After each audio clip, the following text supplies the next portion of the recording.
guys. What's up? Welcome to Hunt for the Paranormal. I'm your host for today, Aaron Marrero, and with me, Mike Padilla, and we got a special guest today. Zach Jones. What's up, bro? What's up? Not much, man. Zach's gonna share some of his own experiences from what was the word? Well, skeptic's point of view. Yeah, I'm very much a skeptic, but I do have a pretty interesting story, so I guess I'm gonna tell that today. By the way, that's quite a theme song you guys got going on there. Ain't it fucking dope though? I can't tell if we're gonna get invaded by aliens or if we're hunting for paranormal stuff. But either way, I'm all for it. It works both ways. Absolutely. And then we got our music here from co.ag. He does free music on YouTube. Sweet. That's going through. Cool. Ooh. Creepy. Dude, this is gonna go good with your story. Is that my cue? Yeah. To start off? I don't know. If you guys have your stories you want to share with us, like we've shared other people's stories before, just give us a call at 714-684-1652. Again, that's 714-684-1652. And yeah, tell us anything from a skeptic's point of view, from something you've experienced, if it's your dreams or even like a state of meditation that you've reached, or anything you want to share with us. We would love to hear it, and we'd love to talk about it. Yeah. All right, cool. Okay, so first of all, let me start this by saying that I've never believed in any sort of paranormal things, like ever.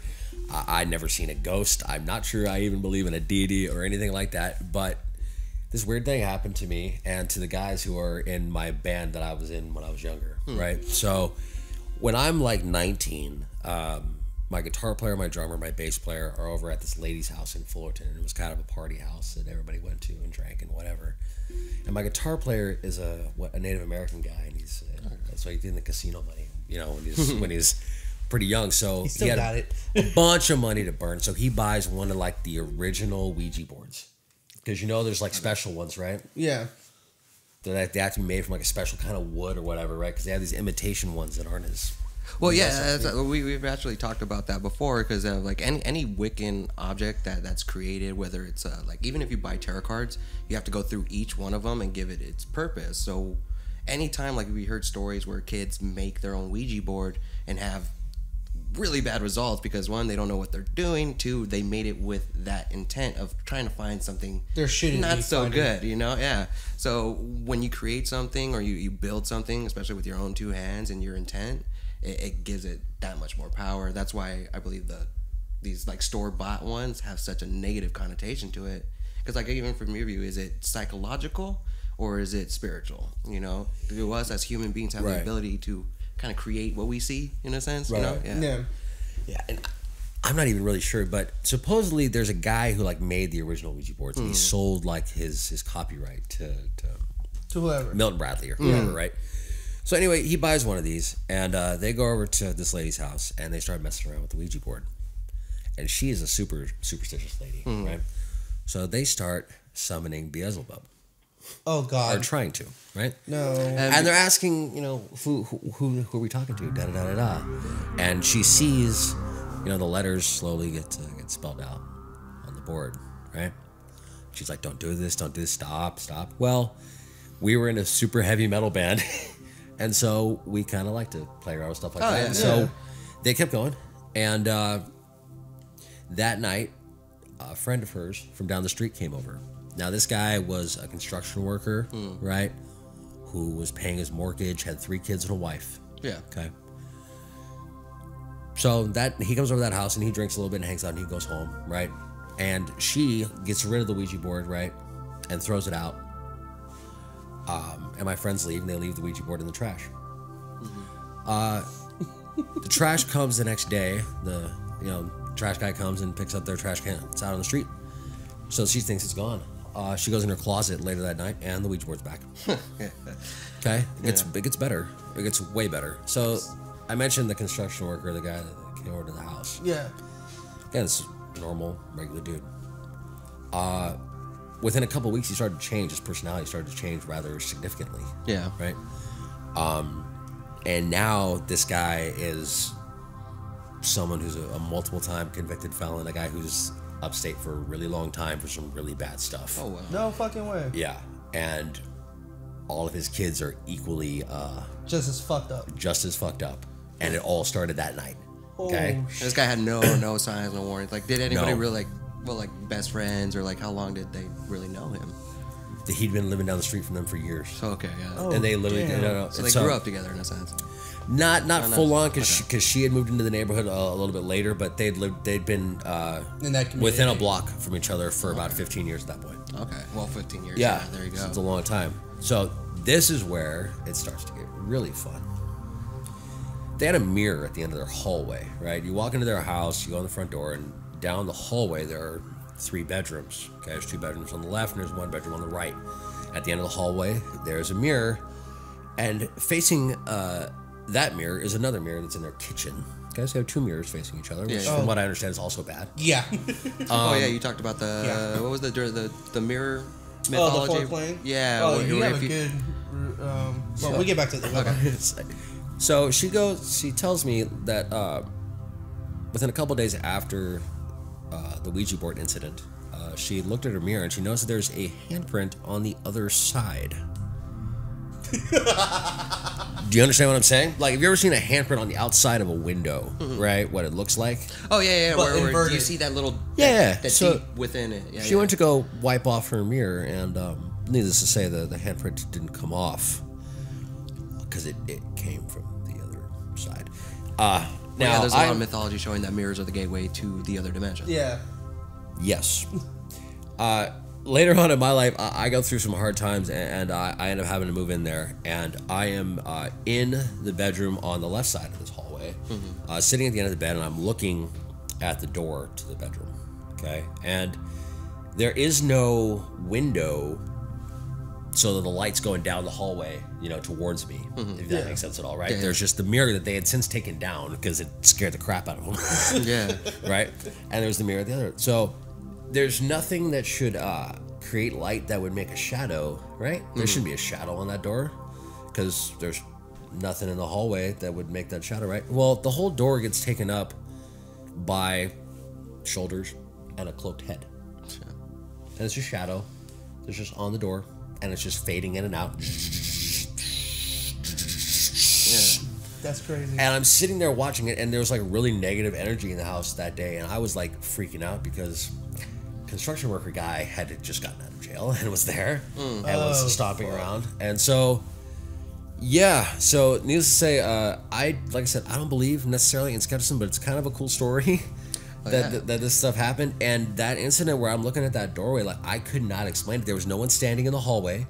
There was no light that would even create so there would be that significant of a shadow, let alone one that was fading in and out. Yeah, that's the one thing I was gonna Yeah. point out, because it's one thing to see a shadow, but to see it actually Phasing. get darker and lighter, Yeah. that's kind of an impossibility when it comes, like, unless you're introducing another form of light that takes away from the shadow. So that's not really possible. Yeah. In that sense. And we've talked about it before, where these things are all over. They're all over the place, but at certain times in our lives, we may be more vulnerable or at just a bad part in our life. So maybe that was, at a moment trying to like get at you or scare you in a sense, but you were stronger than that. Or because apparently this other friend, well, it's on him, and it's honestly probably using him as a puppet, or not so much a puppet, but it's Like listening energy to those source. inner animalistic. Yeah. Yeah. Yeah, and well, he claims that his life changed that day, and he never understood why until she told him about my band playing with the Ouija board. He wasn't even there. So like, He walked. It wasn't there when they were playing with the Ouija board. It's right, the but he after was effect. there. He was there later that night. see, and that's what's a little a little scary about. So my question is, when that night when you guys were fucking with the Ouija board, did you guys properly closed out? What do you mean? Like saying goodbye? What? Because We were following rules, man. We were just playing with a Ouija board, man. Yeah. Rules are not. That's not something we're. It's wouldn't be our attitude about it. We were just playing. We were playing with it until the lady who owned the house, and actually, like I said, I wasn't even that really interested in it. I'm sitting there watching them do it, and I kind of walked away uninterested after a while because. Okay. Well, you cut yourself off from it. Yeah, because I kind of. You didn't That's- invite it in. Like, It's 100% true. Like, I will say that. Like, I don't necessarily believe in that stuff, but for example, I don't like going to see horror movies, right? I don't like horror movies, A, because they're predictable, but B, because I'm already susceptible to having gnarly nightmares, right? I don't see any reason to make them worse. Yeah. See, I don't know. I'm a horror writer, so like I love to invite the idea of nightmares coming in just to pull off from it. And like I love being scared. I love horror movies simply because from my point of view, it's less predictable. You know, like the guy doesn't really get the girl at the end. You don't really know what's causing these things or what's gonna happen. So that's why I like it. But yeah, like it's a little nuts. Like It's crazy. No, hey, I'm not judging. Just different strokes, different folks. Don't summon Beelzebub, or you'll get a handprint on the other side of your mirror, and he might possess your friend. Yeah. Yeah, but then it wasn't Beelzebub the Lord of Flies, or what? That is what they call him. Yeah, the Lord of Flies. Yeah, I don't know much the complete lore on Beelzebub, but he is the Lord of the Flies, isn't he? Yeah, they got their kind of different connotations to each one. Wow. He's actually one of the harder ones to actually find research on, because a lot of the things that I believe in or that research from, it's, you know, they're always called demons from the Christian or Islamic or the three religions of Monotheism, Abraham.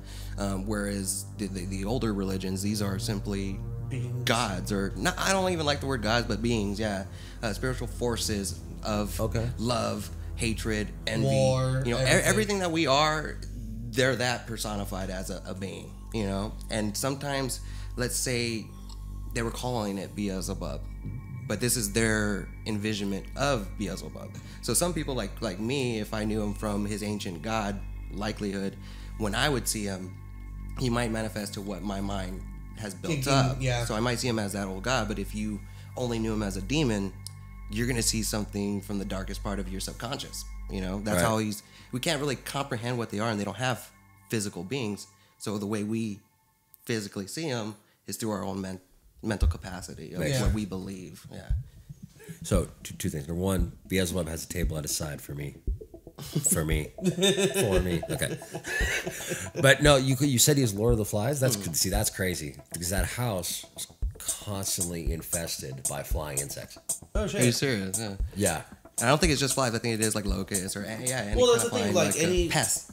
On that, like that aspect matter, like any like major demon pretty much has like a second part to their fucking name. So obviously, like these the Lord of Flies, and you got Belial, the Lord of Lies, and then Asmodan and whatnot. It's just fucking crazy. Azazel is actually one of my favorites too. Yeah. Favorite movie of all time. He's actually the entity of wisdom. You know, he gave us the ability to make swords, and well, that's one of the stories from the Christian aspect, that he gave us the ability to manipulate metal. Yeah. You know, which was just knowledge in a sense. It's up to us what we can use it for. You know, but he's always associated with the darkness. Whereas I kind of think he might be another incarnation of Ganesh. Okay. Yeah. That's a good point in taking it. I didn't think about that.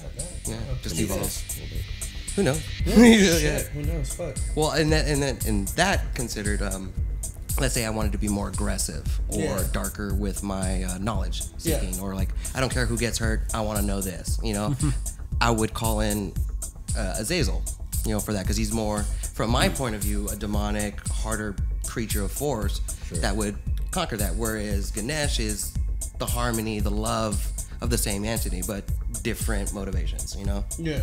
Yeah. Two sides of the same coin, that kind of thing. Yeah. Yeah. Pretty much. Sorry, Azazel. You ever seen the movie Fallen? Denzel Washington. Oh yeah. Oh yeah, he's the one who jumps from the. He's on my side. Yes, If you haven't seen that movie, by the way, go watch that movie, and you will never, ever be able to listen to the Rolling Stones the same way. No. That song will freak you out for the rest of your life in an awesome way. Yeah, if you guys haven't seen that, that's the one with Denzel. I think he's a detective or so. Yeah. Who's going after this. John Goodman's in it. Fucking, it's a good movie. He goes after a killer, but then it turns out the killer is possessed by the demon Azazel, and every time he either dies, he can transfer his his body into another being. So as Denzel's trying to solve this crime, people keep singing that song to him, like ta, and it gets just creepy. It's just a little girl at some point, and it just you don't know where it's coming from. On that part that you're talking about, he's like walking around, and then it's just fucking. He's constantly switching people, and he's just fucking talking. And Denzel's like, "What the fuck? And then you watch it the second time and you realize that the guy who, because you don't realize this when you watch it the first time, the opening scene of the movie, the guy's on his way to the gas chamber. Yeah. Right? He's sentenced to die. And that's the song he's singing on his way to the gas chamber. Yeah. And you have no idea what he's talking about until he starts. You start hearing the same song from everybody and over around and over Denzel. again. Like, what it's called, Fallen, right? Yeah, Yeah. check that out if you get a chance. It's really worth it. But that being said, with Hollywood, it's always demonizes these characters like Azazel. Where they're not necessarily that bad if you look far enough in history. Yeah. So yeah, did we want to go ahead and tell a story of like an urban legend? Do we have enough time? We're at 16 minutes. Yeah. 16 minutes. Yeah. So we can do another like 10 minutes. Was the boss gonna get mad at us? I don't know.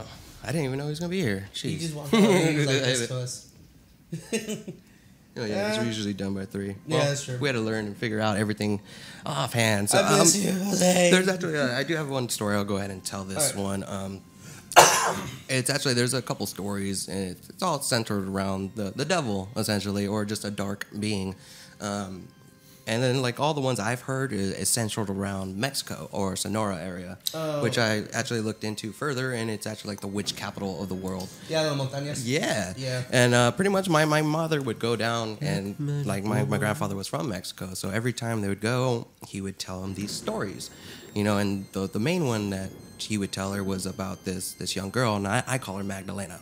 I'm actually writing a story about her, and she turns into a witch in my story, but this one's just a real life urban legend. And as they would drive down this freeway in Sonora, they would see this house up on the hill.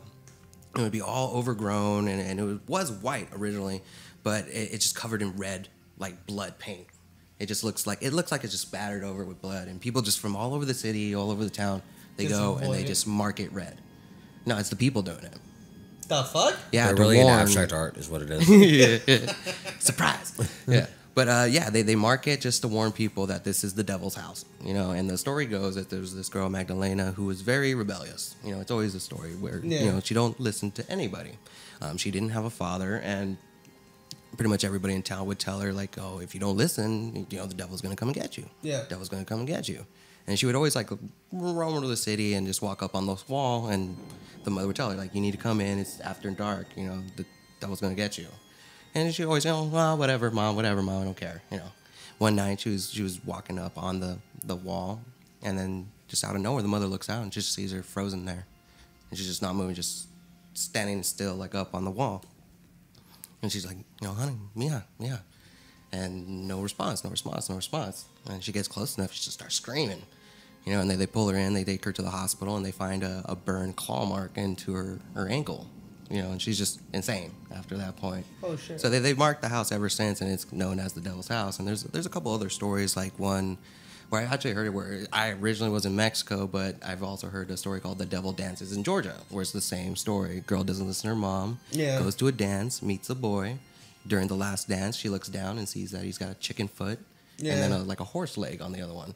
And then the lights turn out, and then the guy disappears with her. That's crazy. So like these stories tend to travel from Mexico to Virginia. Like it can go anywhere. Shit, that's crazy. Yeah, I actually have some more stories like that. So next week we'll probably just bring those up. Oh fuck yeah, dude, I'm down. Or we're probably thinking about doing conspiracy theories if you guys like. Yeah, shit, that was an awesome way to end our episode. A little short, but. Yeah, it's still a short nice. one, but this should be rich, and it's got some good stories. I really appreciate you coming down and giving us that story. Thank you much. Thanks for having me. Yeah, if you guys have a story and you're in the local area, we will bring you on as well if you want to tell your stories. Or I thought that was you guys for a second. Wait, what? The music. Oh, no. It did some whispering. Yeah. That was not an You scared EVP. That is yourself. the soundtrack. Again, if you want to give us a call, tell us your stories, or come on the show with us at 714-684-1652. And yeah, and don't forget, go on our website, ratthaus.net, rathouse.net. Hit on our promo code for Lyft. We have one for 10 rides, save Why you cut $5. me off? Because I thought you were. No, I forgetting. wasn't done, you dick. And everybody that calls in will enter into the raffle to win Oh. geek fuel stuff. Oh no, they're not Yeah, gonna beat me to that nice. damn. And we Zelda have gone thing. official for anybody who calls in to the show with a story or anything. If you want to just share anything with us, tell us your appreciation, you get put into a raffle. Yeah. We are sponsored by Geek Fuel. If you want to check out our website at rathouse.net. Once a month, and we'll be having that raffle, and it'll have a bunch of goodies. T-shirts. I know we have a Ouija board T-shirt that we were actually talking about today. Yes, we just told a story appropriate. about a Ouija. So one of the shirts is a medium-sized Ouija board shirt. If you're interested in that, Or we'll give us a call. publicly burn it so no one gets possessed. Actually, we actually just said that don't burn it. That makes Yeah, things burn it, worse. it's like- Oh, they tried that too. I told you they couldn't get rid of it. They set it on fire. It still came back. We'll just tell Mike to burn it. It'll be fine. Well, fuck you. All right, guys. With that being said, good night, and you guys have a good one. Yeah, and we'll see you guys next week. Bye bye. Deuces.